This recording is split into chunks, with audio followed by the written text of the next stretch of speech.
लोकसभा का सामान्य कार्यकाल कितने वर्षों का होता है? इसका सही आंसर है ऑप्शंस ए 5 वर्ष। लोकसभा संसद का निचला और लोकप्रिय सदन है। आपातकाल के दौरान इसका कार्यकाल 1 वर्ष के लिए बढ़ाया जा सकता है। राष्ट्रपति इसे समय से पहले भी भंग कर सकता है। राज्यसभा के कितने सदस्य प्रति 2 वर्ष में सेवानिवृत्त होते हैं? इसका सही आंसर है ऑप्शंस बी 1/3। राज्यसभा एक स्थायी सदन है जो कभी भंग नहीं होता। प्रत्येक सदस्य का कार्यकाल 6 वर्ष का होता है। इसे भारतीय संसद का उच्च सदन कहा जाता है। भारत के राष्ट्रपति का कार्यकाल कितने वर्ष का होता है? इसका सही आंसर है ऑप्शन सी 5 वर्ष। उपराष्ट्रपति का कार्यकाल कितने वर्ष का होता है? सही आंसर है ऑप्शंस ए 5 वर्ष। भारत के सर्वोच्च न्यायालय की स्थापना किस वर्ष हुई थी? सही आंसर है ऑप्शंस बी 1950 में। भारत का सर्वोच्च न्यायालय कहाँ स्थित है? इसका सही आंसर है ऑप्शन सी नई दिल्ली। वर्तमान में भारत में कुल कितने उच्च न्यायालय हैं? सही आंसर है ऑप्शंस डी 25। 25वां उच्च न्यायालय अमरावती में बना है। अमरावती आंध्र प्रदेश में स्थित है। 1862 में सबसे पहले कोलकाता, बॉम्बे और मद्रास में। भारतीय संविधान के अनुसार वर्तमान में कुल कितने मौलिक अधिकार हैं? सही आंसर है ऑप्शंस ए 6। वर्तमान में भारतीय संविधान में कुल कितने मौलिक कर्तव्य हैं? इसका सही आंसर है ऑप्शंस बी 11। राज्य के नीति निर्देशक तत्व किस देश के संविधान से लिए गए हैं? इसका सही आंसर है ऑप्शन सी आयरलैंड। अनुच्छेद 370 का संबंध मुख्य रूप से किस राज्य से था? सही आंसर है ऑप्शंस डी जम्मू कश्मीर। त्रिस्तरीय पंचायती राज किस समिति की सिफारिश पर लागू किया गया? इसका सही आंसर है ऑप्शंस ए बलवंत राय मेहता समिति। भारत में पंचायती राज 2 अक्टूबर 1959 को शुरू हुआ। सबसे पहले राजस्थान के नागौर जिले में लागू हुआ। 73वें संशोधन द्वारा इसे संवैधानिक दर्जा मिला 1992 में। राष्ट्रीय आपातकाल संविधान के किस अनुच्छेद में है?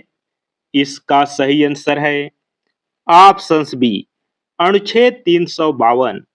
यह युद्ध, बाहरी आक्रमण या सशस्त्र विद्रोह पर लगता है।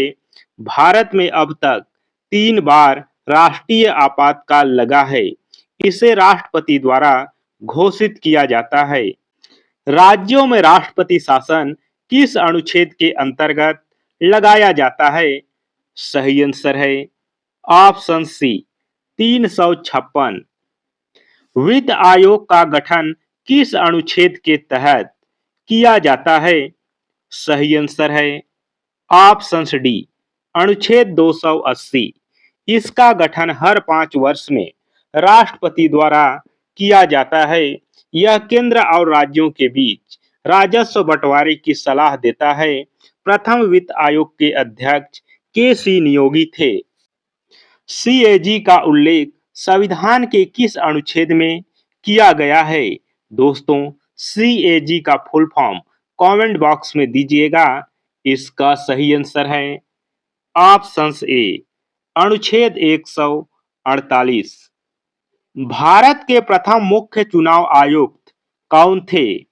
सही आंसर है ऑप्शन बी सुकुमार सेन। सुकुमार सेन 1950 से 1958 तक इस पद पर रहे। निर्वाचन आयोग की स्थापना 25 जनवरी 1950 को हुई। 25 जनवरी को राष्ट्रीय मतदाता दिवस मनाया जाता है। भारत का निर्वाचन आयोग किस प्रकार का निकाय है? सही आंसर है ऑप्शन सी संवैधानिक निकाय। इसका उल्लेख संविधान के अनुच्छेद 324 में है। यह राष्ट्रपति, उपराष्ट्रपति, संसद और राज्यों के चुनाव कराता है। यह एक स्वतंत्र और निष्पक्ष संस्था है। लोकसभा के पीठासीन अधिकारी को क्या कहा जाता है? सही आंसर है ऑप्शन डी स्पीकर। इसे अध्यक्ष भी कहा जा सकता है। लोकसभा के प्रथम अध्यक्ष जी.वी. मावलंकर थे। यह सदन में मतदान के समय निर्णायक मत दे सकता है। स्पीकर अपना इस्तीफा उपाध्यक्ष को देता है। राज्यसभा का पदेन सभापति कौन होता है? सही आंसर है ऑप्शन ए उपराष्ट्रपति। वित्तीय आपातकाल का प्रावधान संविधान के किस अनुच्छेद में है? सही आंसर है ऑप्शन बी अनुच्छेद 360। देश की वित्तीय साख खतरे में होने पर यह लगाया जाता है। भारत में अभी तक एक बार भी यह नहीं लगाया गया है। इसके दौरान वेतन भत्तों में कटौती की जा सकती है। राष्ट्रपति पद के उम्मीदवार के लिए न्यूनतम आयु कितनी होनी चाहिए? सही आंसर है ऑप्शन सी 35 वर्ष। किस अनुच्छेद को संविधान की आत्मा कहा गया है? सही आंसर है ऑप्शन डी अनुच्छेद 32। संसद की संयुक्त बैठक किस अनुच्छेद में है? सही आंसर है ऑप्शन ए अनुच्छेद 108। धन विधेयक को संविधान के किस अनुच्छेद में परिभाषित किया गया है? सही आंसर है ऑप्शन बी अनुच्छेद 110। संविधान की प्रारूप समिति के अध्यक्ष कौन थे? सही आंसर है option C doctor B R. Ambedkar. इस समिति का गठन 29 अगस्त 1947 को हुआ था। इसमें अध्यक्ष सहित कुल 7 सदस्य थे। अंबेडकर जी को भारतीय संविधान का जनक कहा जाता है। स्वतंत्र भारत के प्रथम राष्ट्रपति कौन थे? सही आंसर है option D doctor Rajendra Prasad. वे लगातार 2 कार्यकाल तक रहे, 1950 से 1962 तक। उन्हें देश रत्न और आजाद शत्रु भी कहा जाता है। वे संविधान सभा के स्थायी अध्यक्ष भी थे। संविधान संशोधन की प्रक्रिया किस अनुच्छेद में दी गई है? सही आंसर है ऑप्शन ए अनुच्छेद 368। मतदान की आयु 21 से घटाकर 18 वर्ष किस संशोधन द्वारा की गई? सही आंसर है ऑप्शन बी 61वां संशोधन। यह संशोधन 1989 में लागू किया गया था। उस समय भारत के प्रधानमंत्री राजीव गांधी थे। अनुच्छेद 326 के तहत वयस्क मताधिकार का प्रावधान है। भारतीय संविधान सभा के स्थायी अध्यक्ष कौन थे? सही आंसर है option C doctor Rajendra Prasad. उन्हें 11 दिसंबर 1946 को स्थायी अध्यक्ष चुना गया। डॉक्टर सच्चिदानंद सिन्हा अस्थायी अध्यक्ष थे। संविधान बनने में 2 वर्ष 11 माह 18 दिन लगे। आज के इस क्लास में बस इतना ही। फिर मिलेंगे अगली क्लास में।